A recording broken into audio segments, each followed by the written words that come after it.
Donc bonjour à tous et à toutes. On va faire un petit tutoriel aujourd'hui, donc un tutoriel Cisco. On va implémenter justement une connexion WAN entre deux équipements. Ce qu'on va faire déjà, on va prendre deux routeurs.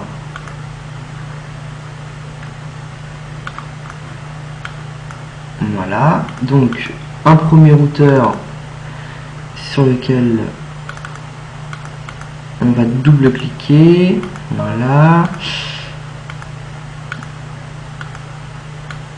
On va aller donc sur la partie physique, on va l'éteindre et on va cliquer sur WC-2T et on va y mettre ça ici, on va faire un glisser-déposer. Donc là en fait on y met des interfaces série, ce qui va nous permettre de pouvoir faire une connexion série, donc simuler une connexion WAN. Donc vous allez appeler le premier routeur, vous allez l'appeler Rouen. Voilà, vous allez lui donner le nom sur le schéma de Rouen et vous allez aussi donner le schéma Paris. Voilà. En terminaux, vous allez mettre deux PC. Voilà. Donc le PC 0, vous allez l'appeler comme ça.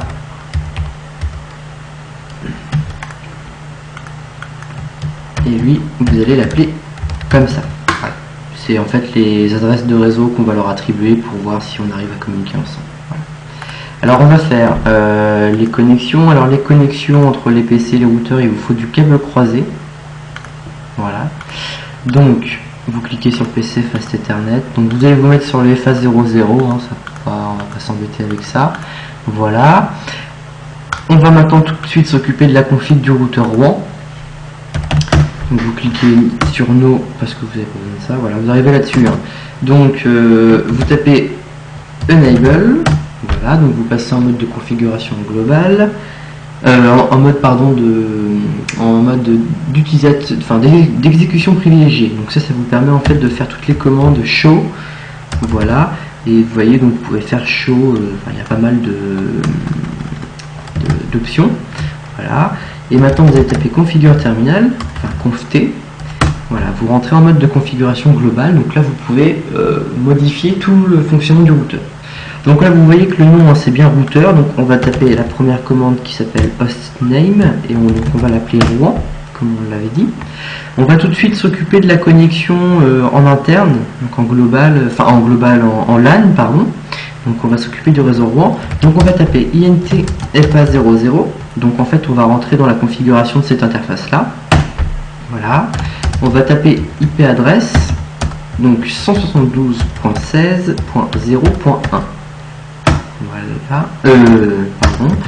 Avec un masque comme ceci, un /24. Voilà. Et on va faire no shut pour no shutdown, ce qui permet de démarrer l'interface. Vous tapez sur End, vous revenez en mode de configuration, d'exécution privilégiée, pardon. Vous allez taper WR, qui est l'équivalent en fait de copy running config startup config. Et voilà. Ce qui vous permet en fait d'enregistrer la configuration courante dans la configuration de démarrage. En gros, quand vous redémarrez votre routeur, il va appliquer les changements. Parce qu'en fait, là, vous faites vos changements. Si votre routeur venait à être redémarré, par exemple, il ne prendrait aucun changement en compte. Voilà. Maintenant, vous cliquez sur le PC. Voilà. Vous allez aller sur Bureau, sur IP configuration, voilà. Et vous allez taper l'adresse suivante. Voilà, avec le même masque, forcément. Et cette adresse, donc qui est l'adresse de l'interface FA00 du routeur. Voilà. Maintenant vous allez taper sur un bit de commande ici et vous allez taper ping 172.16.0.1. Voilà. Et on vérifie. Voilà. Donc il arrive déjà. Les deux équipements arrivent à se pinguer. Maintenant on va vite fait aussi s'occuper de Paris. Donc configure with configuration with dialogue là que je viens de taper no. En fait, c'est un petit utilitaire qui se lance pour la première fois que vous démarrez votre routeur ou quand vous effacez vraiment toute la configuration de votre routeur. C'est un une petite interface de dialogue qui vous permet de rentrer les plus grosses informations, notamment le nom du routeur, ainsi que d'autres options. Voilà, ça vous permet d'aller un peu plus vite. Bon, moi je préfère faire non et tout faire moi-même, au risque de me tromper. Voilà. Donc là, vous voyez, hein, il y a aussi le nom routeur. Donc on va faire enable, on va faire conft hostname. Donc là, le nom c'est Paris. Voilà. On va faire INTF à 00. Donc c'est pareil. Hop, voilà. Donc IP adresse. Donc cette fois c'est 192.168.0.1 avec un masque en /24. Voilà. No shut pour activer l'interface, hein, vous voyez, elle vient de passer au vert sur la topologie. WR, hein, voilà. Vous cliquez maintenant sur votre PC et donc vous rentrez 192.168.02. Vous laissez ce masque là et vous mettez 192.168.01. Vous fermez. Invite de commande, c'est pareil, on va tester si ça marche bien. Hein, donc vous voyez, on arrive à pinguer notre interface de routeur. Donc déjà, la connexion LAN, elle est faite. Voilà. Alors maintenant, il va falloir qu'on configure la connexion WAN. Donc WAN pour Wide Area Network. Donc en gros, des réseaux étendus. Alors quand on dit réseau étendu, on entend des réseaux qui sont autres que métropolitains. Donc métropolitain, c'est un MAN, Metropolitan Area Network. Donc un MAN, ça va être une ville, à l'échelle d'une ville, et un WAN, ça va être à l'échelle de deux villes, donc qui sont séparées par un certain nombre de kilomètres. Ça peut être à l'échelle aussi nationale, donc sur un pays, mais ça peut aussi être à l'échelle internationale, hein, pour les grosses multinationales. Le meilleur exemple d'un WAN, c'est l'Internet. Internet est un WAN. Voilà. Exemple tout. Donc pour faire une connexion distante, hein, donc là vous voyez, hein, j'ai pris l'exemple de Rouen et de Paris, donc qui sont situés à peu près 200 km à la louche, 200 km de distance entre les deux villes. Donc là vous êtes obligé de passer par une connexion WAN. Donc là qu'est-ce qu'on va faire comme connexion WAN? On va créer une connexion physique et on va configurer le protocole PPP, pardon. Donc PPP pour Point-to-Point Protocol. Voilà. Donc c'est un protocole de liaison point à point. Donc en fait il n'y a que deux équipements qui font partie de la session que l'on va établir. Alors vous allez prendre ce câble là, Serial DCE, vous allez le mettre sur Paris, sur cette interface là, Serial 000. Hop, vous allez cliquer sur WAN et on va mettre ça sur la même interface. Voilà. Donc vous voyez que au niveau de Paris, il y a une petite horloge. Alors pourquoi il y a une petite horloge? En fait, c'est l'interface. En fait, c'est Paris qui va devoir définir le clock rate. Alors, qu'est-ce que le clock rate? Eh bien, le clock rate, c'est le débit qui va pouvoir être utilisé sur cette connexion. Donc une connexion, donc vous avez une connexion forcément qui est point à point. Et donc le clock rate va définir la vitesse de transmission des données. Voilà. Il y a une seule interface qui configure cette option, l'autre se base sur l'autre interface. Si vous ne configurez pas un clock rate sur une des deux interfaces, vous n'aurez pas de liaison. Puisque forcément vous activez tous les paramètres, vous configurez bien votre interface, mais derrière, comme vous ne lui précisez pas à quelle vitesse il faut qu'elle envoie les données, ça ne marchera pas. Voilà. Alors,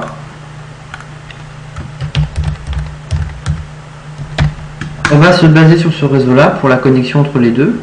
Donc en gros 10.0.0.0/30. Donc en fait vous avez les adresses suivantes qui sont disponibles. Donc 10.0.0.0, 10.0.0.1, 10.0.0.2 et 10.0.0.3. Voilà. Sachant que l'adresse en point 0 c'est l'adresse de réseau, l'adresse en point 3 c'est l'adresse de broadcast. Donc il vous reste juste deux adresses que vous pouvez utiliser, l'adresse en point 1 et l'adresse en point 2. Donc c'est les adresses que l'on va utiliser pour les deux équipements. Alors on va d'abord aller sur sur Paris.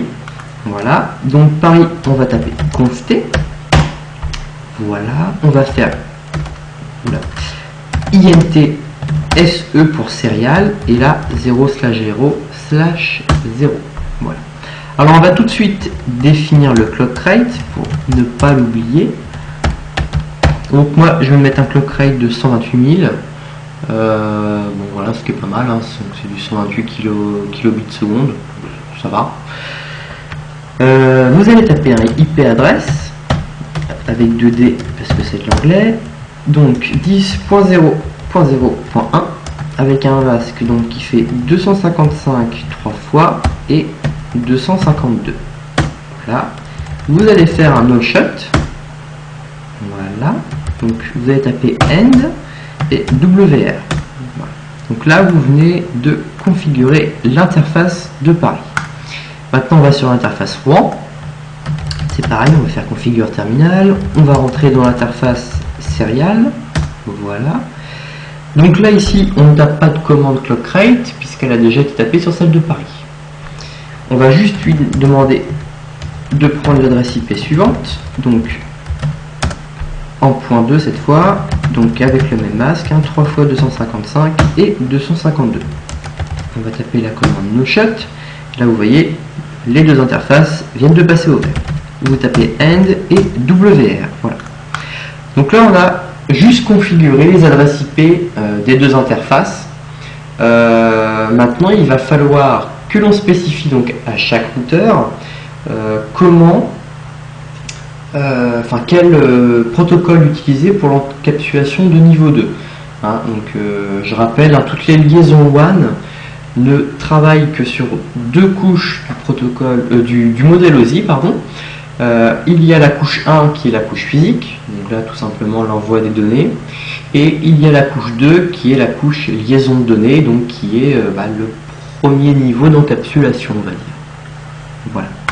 Donc on va utiliser nous le protocole PPP, donc qui est utilisé quand il n'y a que deux équipements à connecter. Hein, donc c'est une liaison point à point, donc une liaison directe entre deux équipements. Donc c'est pas du multi-accès, c'est vraiment du point à point. On va faire PPP. Pourquoi ce protocole là? Parce que déjà c'est un protocole qui est normalisé. Donc l'avantage, donc là on travaille avec des équipements Cisco, mais l'avantage c'est que vous devez vous connecter à un routeur distant qui n'est pas de la marque Cisco avec un routeur Cisco par exemple, hein. Vous pouvez utiliser le protocole PPP étant donné que ce n'est pas un protocole propriétaire, c'est un protocole qui est normalisé. Il est fonctionnel avec l'ensemble des matériels disponibles. Voilà, pour la petite histoire. Alors rapidement, le fonctionnement de PPP, il y a deux gros éléments. Il y a LCP et NCP. Alors ce sont deux éléments, hein, donc, du protocole point-to-point. Donc LCP c'est Link Control Protocol. Donc qu'est-ce que fait LCP? LCP en fait il va s'occuper d'établir la liaison entre les deux routeurs. C'est-à-dire que quand vous allez configurer, c'est ce qu'on va faire dans quelques instants, quand vous allez configurer sur votre routeur le protocole point-to-point, vous allez spécifier certaines options que l'on verra. Et bien c'est LCP qui va s'occuper de s'assurer que les options que vous avez demandées dans la configuration de votre routeur sont bien appliquées. Auquel cas, il vous retournera, si vous le demandez aussi à votre routeur, des messages d'erreur. Si vous ne le demandez pas, ça ne marchera pas et vous ne saurez pas pourquoi. Voilà. Je vous montrerai après les commandes que l'on peut taper pour vérifier si c'est bien, ça marche bien. Alors, qu'est-ce qu'on peut faire un petit peu avec LCP rapidement? On peut établir de la compression. Donc pour forcément avoir une liaison entre les deux équipements plus rapide, puisqu'on compresse les données envoyées, donc hop, ça va plus vite. On peut aussi demander de la qualité de service, donc c'est-à-dire que vous pouvez demander si la liaison n'est pas à 80% fiable, hein, s'il y a 20% de perte, et ben vous pouvez demander à couper la liaison. Comme ça vous forcera à vérifier s'il n'y a pas des problèmes quelque part ou à revoir un petit peu la liaison entre les deux équipements. Il y a pas mal d'autres options comme ça que vous pouvez mettre, notamment quelque chose qui est assez intéressant, de l'authentification. C'est-à-dire que vous allez devoir, et c'est ce qu'on va faire, vous allez devoir demander à chaque routeur de s'authentifier l'un à l'autre pour pouvoir établir la session. Voilà, ça va garantir l'authenticité de toute façon, voilà, des deux équipements. Donc LCP pour l'authentification, il supporte deux protocoles de sécurité. Il y a SHAP et il y a PAP. Alors je vais vous épargner les acronymes.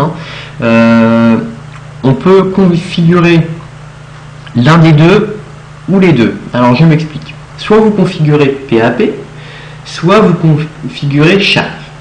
Soit vous configurez donc SHAP en priorité, et si il n'arrive pas à faire une authentification avec SHAP, il va passer sur du PAP. Et vous pouvez faire l'inverse. Soit vous configurez PAP en priorité, soit vous configurez et en secondaire SHAP.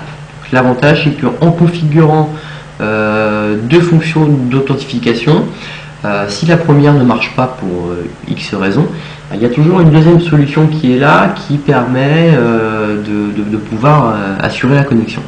L'avantage, c'est que SHAP est beaucoup plus sécurisé que PAP, puisque PAP en fait déjà envoie les données en clair. C'est quand même assez dommage. PAP en fait envoie juste une demande d'authentification. Une fois que l'authentification est faite, la session est établie, il n'y touche plus. SHAP, lui, donc envoie déjà les données de façon chiffrée. Et puis, c'est-à-dire que de manière intermittente, il va redemander une authentification au routeur en face, afin de s'assurer que ce soit toujours le même équipement, qu'il n'y ait pas de problème. Voilà. Donc c'est ça qu'on va faire. Une fois que LCP donc a configuré un petit peu tout ça, il y a le protocole NCP qui se met en place. Donc NCP, c'est pour Network Control Protocol. Donc en fait ça c'est un protocole qui s'établit une fois que le protocole LCP a bien configuré la liaison. NCP, ça vous permet de faire tourner plusieurs protocoles réseau, donc là on est en couche 3, plusieurs protocoles de réseau différents de manière simultanée. Alors par exemple vous allez pouvoir utiliser le protocole IP, le protocole Apple Talk pour les équipements Apple, ou le protocole IPX. Voilà, mais les trois en même temps. Donc c'est assez pratique. Voilà. Voilà ce que fait NCP. Alors, on va aller sur Paris. Hop. Donc, on va faire un configure terminal. Donc, avant de configurer la connexion PPP, vous allez taper username, voilà, Rouen en majuscule, password, et là, bon, on va mettre web tuto. Password web tuto. Vous tapez sur entrée. Donc là, qu'est-ce qu'on vient de faire? En fait, on vient de créer sur le routeur de Paris un utilisateur qui s'appelle WebTuto, un utilisateur qui s'appelle Rouen, pardon, dont le mot de passe est WebTuto. Vous allez comprendre après pourquoi on a fait ça. Maintenant, on va faire INT-SE000, donc on va retourner dans notre interface. Voilà. On va taper encapsulation PPP, voilà. Vous allez taper ensuite PPP, donc authentification, et donc là vous pouvez voir, hein, vous avez donc SHAP, donc qui est l'équivalent donc Challenge Handshake Authentification Protocol, ou PAP, Password Authentification Protocol. Voilà. SHAP, PAP, donc moi je le marque comme ça. Ça veut dire qu'en priorité, il va utiliser le protocole SHAP, donc le protocole le plus sécurisé, et en secondaire, on va dire le protocole PAP. Voilà. Maintenant, vous allez taper PPP, PAP, donc là, en fait, là, vous allez dire quel nom d'utilisateur vous allez envoyer. Donc c'est pour ça qu'on a utilisé cette commande tout à l'heure, donc la commande qui était située quelque part là, username Rouen, password webtuto. En fait ici vous allez voir, on va utiliser cette commande là, send username Paris, password webtuto, et vous allez appuyer sur entrée. Voilà, vous allez faire end WR pour sauvegarder. Vous allez aller sur le routeur de Rouen, on va rentrer en mode de configuration global, Et maintenant, on va taper la commande username, Paris, password, web tuto. Donc là, normalement, vous devriez commencer à comprendre. En fait, sur le routeur de Rouen, là, on vient de créer un utilisateur qui s'appelle Paris, avec un mot de passe qui s'appelle web tuto. Et donc, sur le routeur de Paris, quand on a configuré le protocole PAP, on lui a dit qu'il fallait que, quand il y avait une authentification PAP demandée, il fallait qu'il envoie le mot de passe, enfin le nom utilisateur Paris et le mot de passe web tuto. Et donc à Rouen, on vient de créer cet utilisateur. Donc, ce qui va permettre en fait au routeur de Paris de pouvoir s'authentifier. C'est pour ça que, dans un premier temps, sur le routeur de Paris, on a créé un utilisateur Rouen avec le mot de passe web tuto. Parce que maintenant, on va taper INTSE000. Voilà, on va refaire une encapsulation PPP.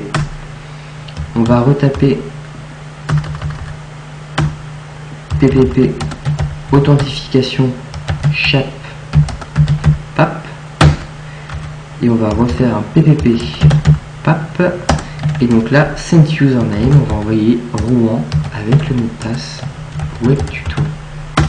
Voilà, ce qui nous permet maintenant en fait, quand il y a une connexion à établir entre les deux, Rouen envoie Rouen avec le mot de passe web tuto pour s'authentifier. L'utilisateur existe sur le routeur de Paris, c'est bon. Et inversement, pour Paris, il envoie le Paris web tuto. Hop, et sur Rouen, il y a un utilisateur comme ça qui existe, ça marche. Et ça vous permet d'établir une connexion. Et maintenant, bien, vous venez d'établir une connexion point-to-point. Voilà. Alors, comment débugger la connexion PPP? Vous allez taper debug, voilà, PPP, et là, vous avez authentification, négociation ou paquet. Donc, en tapant l'un des trois, ça va vous permettre d'afficher des messages. Donc là, on va faire debug PPP authentification. Donc, du coup, vous allez voir, hein, vous avez vu, debugging is on. Donc en fait là, maintenant je peux vous dire avec, enfin je suis sûr et certain que la connexion PPP au niveau de l'authentification, elle est bonne. Parce qu'en fait là, on aurait des messages d'erreur qui apparaîtraient sur le routeur s'il y avait un problème, si on n'avait pas tapé les bons mots de passe, si les utilisateurs n'étaient pas bons, ou si on s'était trompé dans la configuration.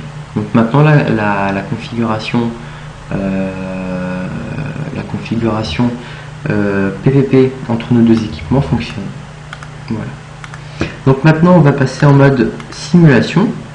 Voilà. Vous allez taper sur Edit Filter, vous allez juste sélectionner l'ICMP.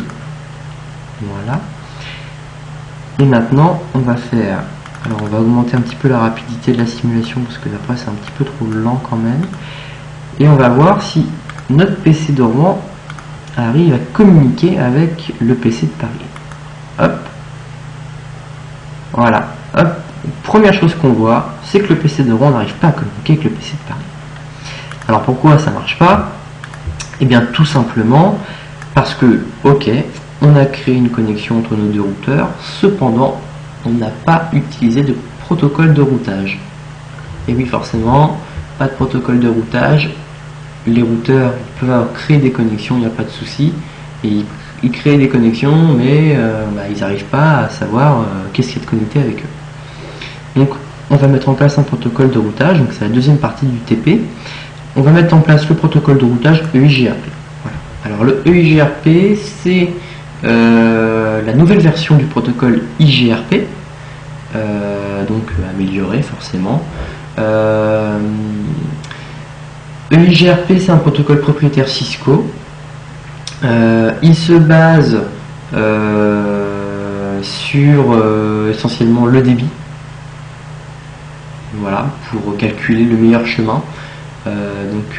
Au contraire de RIP, qui est un autre protocole, hein, RIP en fait se base uniquement sur le nombre de sauts, donc c'est-à-dire le nombre de routeurs qui va devoir être franchi pour atteindre la destination.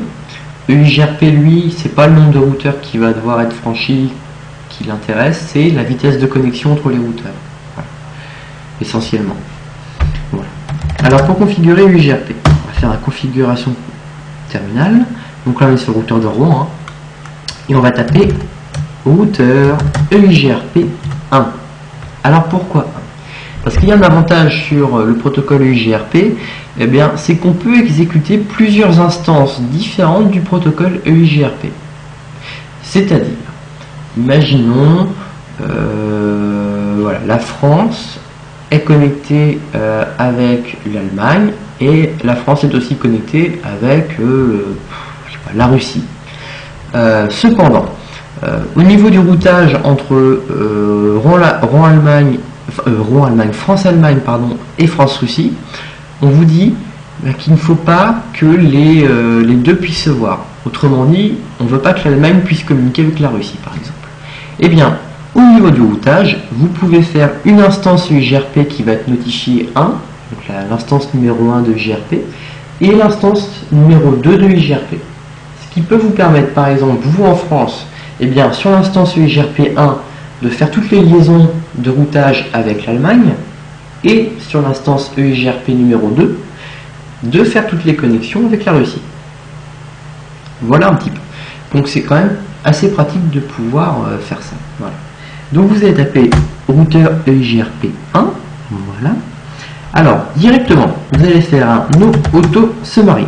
Voilà. Ça va éviter en fait à EIGRP de faire par lui-même, et donc souvent mal, un résumé de route. Voilà. C'est résumé de route, si vous avez à en faire, c'est vous qui le faites à la main. Ça évite de se tromper derrière. Vous allez taper aussi redistribute statique. Ça veut dire qu'en fait, dans ces mises à jour EIGRP, le routeur va aussi prendre en compte les routes statiques qui lui seront spécifiées. Donc moi je le fais tout le temps, moi je trouve que c'est mieux. Voilà. Alors maintenant, il va falloir dire quels réseaux sont affiliés au routeur de Rouen. Donc pour ça vous avez la commande network. Donc le premier réseau qui existe, c'est le réseau 10.0.0.0. Et oui, c'est le réseau avec Paris. Il faut aussi spécifier ce réseau là. C'est toujours mieux. Voilà. Le masque, alors c'est 0.0.0.3. Alors pourquoi est-ce que c'est ce masque là? Eh bien il s'agit d'un masque inversé. Alors un masque inversé, c'est tout simple. Vous prenez votre masque traditionnel, donc ici c'est 255.255.255.252. Et bien là, vous faites 255 moins 252, il vous reste 3. Donc ça fait 0.0.0.3. Il s'agit d'un masque inversé. Voilà, c'est tout. Voilà le masque inversé. Donc c'est comme ça que ça marche. Deuxième réseau, c'est 172.16.0.0 et donc cette fois c'est 0.0.0.255 puisqu'on a utilisé un masque en /24. Alors maintenant on va taper end. On est donc en mode de configuration, enfin en mode d'exécution privilégiée, et on va faire un show IP route. Donc on voit dans la table, donc là vous affichez en fait la table de routage du routeur Rouen. Pour le moment en fait il n'y a pas de route avec un D, donc D pour dual, qui est l'équivalent de EIGRP. Donc il n'y a pas de EIGRP puisqu'en fait là il prend lui en compte les réseaux qui sont directement connectés, donc à savoir 10.0.0.0 et puis 172.16. Voilà. Et il va prendre les modifications quand on va faire ça sur le routeur de Paris. Si on va sur le routeur de Paris, si on fait un show IP route, là vous allez voir que c'est pareil, lui il a que des routes en C, donc il veut dire connecté, donc c'est-à-dire c'est les réseaux qui sont directement connectés au routeur. Voilà. Donc lui aussi il n'a pas encore d'informations sur EIGRP puisqu'on n'a pas encore fait de route, d'instance EIGRP, pardon. Donc là c'est pareil, on va taper routeur EIGRP en mode de configuration globale. Donc on va bien mettre le numéro 1, puisque si on met le numéro 2, ce sera deux instances de EIGRP différentes, donc il n'y aura pas de mise à jour envoyée entre les deux routeurs. Donc bien se mettre dans la même instance EIGRP. On va aussi taper no auto summary et redistribute statique. Voilà. Maintenant on va taper network, donc 192.168.0.0, donc le réseau de Paris. Le masque inversé, donc c'est toujours 0.0.0.255, puisqu'on a fait un masque en slash 24. Et on va aussi indiquer ce réseau-là, donc network 10.0.0.0, avec un masque en 3 fois 0.3. Donc là déjà vous voyez, New Agency. Alors quand il dit New Agency, ça veut dire qu'il a trouvé un voisin qui partageait le même réseau. Donc à savoir là c'est Rouen. Voilà, tapez End, vous faites WR au cas où. Hein.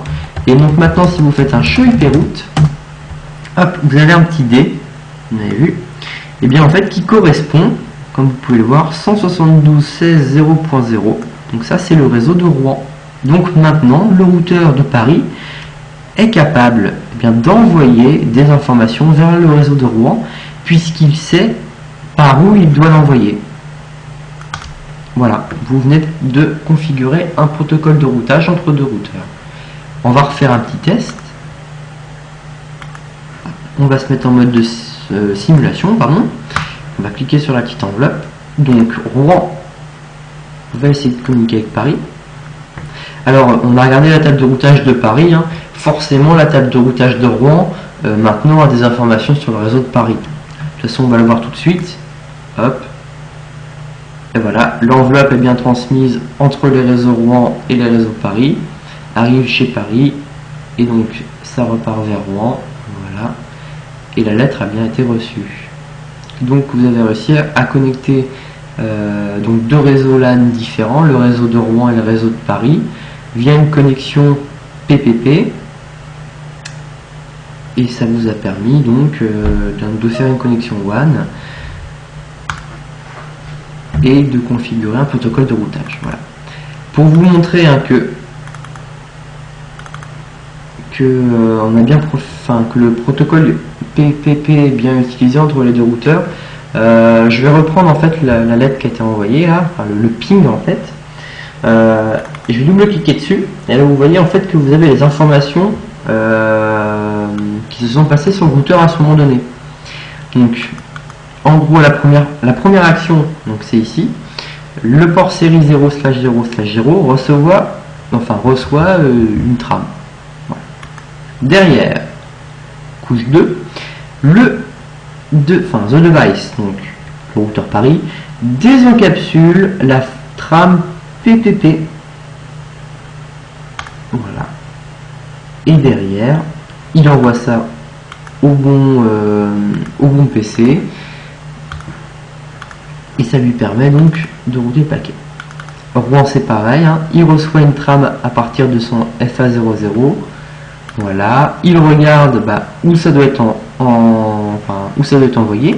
Donc il sait où ça doit être envoyé. Et avant de l'envoyer donc au routeur, voilà, il encapsule le paquet dans une trame PPP. Donc, vous avez vu, vous avez bien configuré ce protocole, ce qui vous permet de faire donc une liaison WAN entre deux équipements Cisco. Voilà, c'est la fin de ce TP. Donc maintenant vous savez configurer une connexion point-to-point, utiliser le protocole point-to-point entre deux équipements Cisco, et vous savez aussi configurer un protocole de routage, donc le protocole EIGRP. Voilà, à bientôt pour un nouveau tutoriel.